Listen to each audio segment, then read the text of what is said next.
Hi everyone, स्वागत है आप सभी का मेरे यूट्यूब चैनल ज्योति दुबे जीएस क्लासेस में।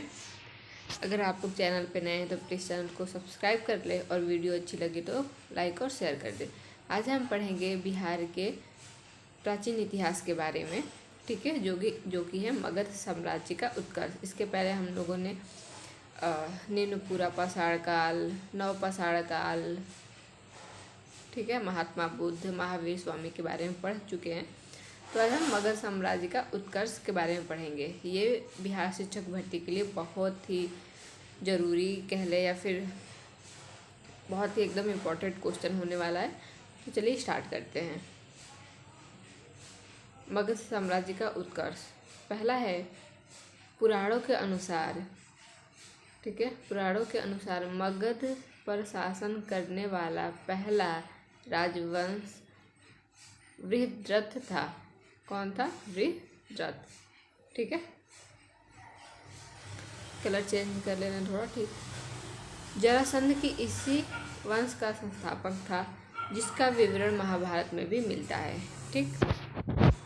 मगध के बारे में, क्योंकि ये बिहार से रिलेटेड है तो बिहार से ही सारा कुछ पढ़ेंगे हम।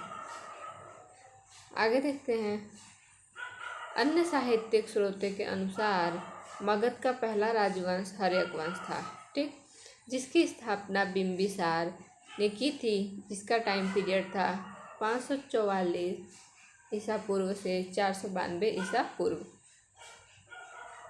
बिंबिसार ने कौशल की रानी कौशला देवी, ठीक है, राजकुमारी कौशला देवी प्रसेनजीत की जो बहन रहती है से विवाह कर काशी को दहेज में प्राप्त किया, ठीक है। इसके अलावा उसने वैशाली की राजकुमारी चेल्लना या फिर कहीं कहीं छलना भी लिखा मिलता है, ठीक है, तो इसे घबराना नहीं है, चेल्लना को ही छलना कहते हैं, से विवाह किया, ठीक।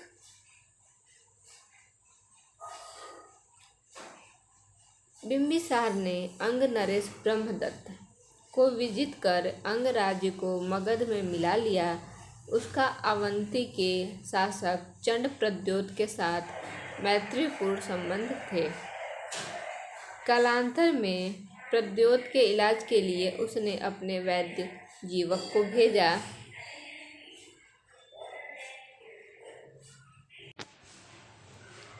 ठीक है, आगे देखते हैं। बिंबिसार महात्मा बुद्ध का अनुयायी था, ठीक है, बिंबिसार जो था महात्मा बुद्ध का अनुयायी था।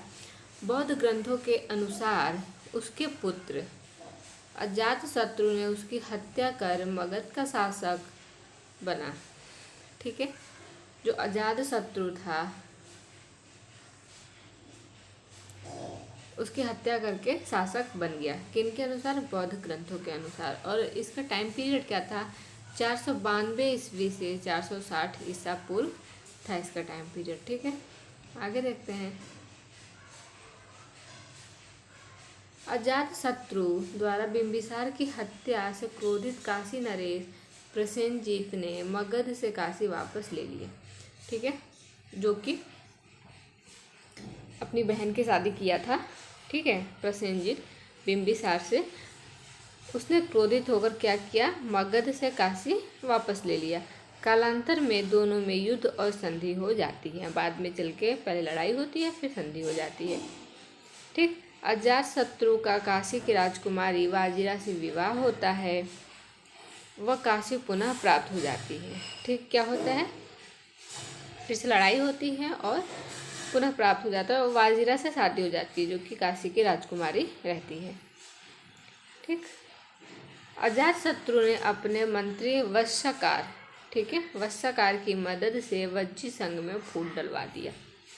अजातशत्रु जो था अपने मंत्री, ठीक है, वत्सकार की मदद से वज्जी संघ में, जो कि बहुत बड़ा संघ था, ठीक, और लिच्छवियों पर आक्रमण कर उन्हें परास्त कर दिया। फूट डलवा के क्या किया? उन पर आक्रमण कर देता है।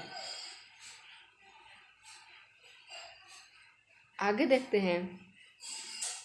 उसके ही शासनकाल में महात्मा बुद्ध की मृत्यु, ठीक, 483 ईसा पूर्व हुई, ठीक है। 483 ईसा पूर्व में इसके ही संरक्षण में प्रथम बौद्ध संघ थी, ठीक। का आयोजन राजगृह में महाकश्यप की अध्यक्षता में हुई। ठीक, अजात शत्रु के ही शासनकाल में महात्मा बुद्ध की मृत्यु हो जाती है और प्रथम बौद्ध संगीति का आयोजन भी राजगृह में होता है। और किसकी अध्यक्षता में होता है? तो महाकश्यप की अध्यक्षता में होता है। ठीक है, आई होप आप लोगों को समझ आ रहा होगा। ठीक, अजात शत्रु की मृत्यु के बाद उसका पुत्र उदयन, ठीक है, मगध एक उदयन है, वो अलग है, ये उदयन है, मगध का शासक 460 ईसा पूर्व बना। ठीक है, उसने अपनी राजधानी राजगृह गिरिव्रज से पाटलिपुत्र गंगा तथा सोन नदी के संगम पर बसाया गया नगर स्थानांतरित की। ठीक, उसने क्या किया? राजगृह से अपनी राजधानी पाटलिपुत्र स्थानांतरित किए, मतलब चेंज कर दिया वो। ठीक,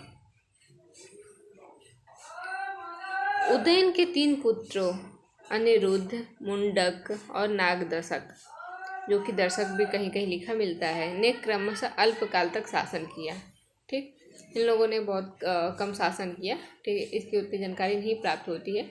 शिशुनाग वंश 1812 से 344 ईसा पूर्व ये शिशुनाग वंश रहता है। शिशुनाग हर्यक वंश के अंतिम राजा नागदशक का अमात्य व काशी का राज्यपाल था। ठीक, शिशुनाग ने अवंती, कौशल और वत्स को विजित कर मगध का साम्राज्य का विस्तार किया। उसके पश्चात उसका पुत्र, ठीक है, उसके पश्चात उसका पुत्र कालाशोक या कहीं कहीं काकवर्ण मिलता है, शासक बना। इसके समय में ही वैशाली में द्वितीय बौद्ध संगति 383 ईसा पूर्व, वो 483 ईसा पूर्व था, ये 383 ईसा पूर्व है। वो किसकी अध्यक्षता में हुआ था? अभी आप लोगों ने देखा। और किसके शासनकाल में? ठीक, वो आप कमेंट में कमेंट करिए किसके शासनकाल में हुआ था, आयोजित हुई, जिसमें स्थावीर और महासांघिक के रूप में बौद्ध धर्म का विभाजन हो गया। इसमें क्या होता है? बौद्ध धर्म का विभाजन हो जाता है। नंदीवर्धन या महानंदिन शिशुनाग वंश का अंतिम शासक था। ठीक है, नंदीवर्धन और महानंदिन, या मतलब दोनों में से कोई एक नाम मिलेगा आपको, शिशुनाग वंश का अंतिम शासक था। ठीक, नंद वंश का शासनकाल था 344 ईसा पूर्व से 321 ईसा पूर्व। ठीक, महापद्म नंद ने शिशुनाग वंश का अंत कर नंद वंश की स्थापना की। महापद्म नंद जो थे वो शिशुनाग वंश का अंत कर नंद वंश की स्थापना करते हैं। पुराणों में उसे सर्व छत्रांतक कहा गया है। उसे एक छत्र अथवा एक राट भी कहा जाता है। आगे देखते हैं, उसे शूद्र व दास्य पुत्र भी बताया गया है। उसे इक्ष्वाकु, पांचाल, कुरु, है, कलिंग, सूरसेन, मैथिल, अस्मक, वितिहोत्र राज्यों का शासक बताया गया है। उसके समय में मगध साम्राज्य की सीमा गंगा घाटी को पार कर गई थी। इस वंश का अंतिम शासक धननंद था। उसी के समय यूनानियों सिकंदर का आक्रमण हुआ था। अब आप लोग हमें ये बताएंगे इसके बाद, ठीक है, नंद वंश के बाद कौन सा राजवंश आता है। ठीक है, क्योंकि धननंद ने ही, आप लोगों को पता होगा, जैसे जो हिस्ट्री के स्टूडेंट रह चुके हैं या पढ़ते हैं, कि नंद वंश के बाद कौन सा शासक आता है और कौटिल्य ने किसको चुना था, क्योंकि कौटिल्य की धनानंद ने बेइज्जती कर दी थी। ठीक है, तो ये सब आगे क्लास में पढ़ेंगे। आई होप आप लोग को वीडियो अच्छी लगी हो तो प्लीज़ लाइक, शेयर और सब्सक्राइब कर दें, और चैनल पे नए हैं तो चैनल को सब्सक्राइब भी कर दें। मिलते हैं नेक्स्ट वीडियो में, तब तक के लिए थैंक यू।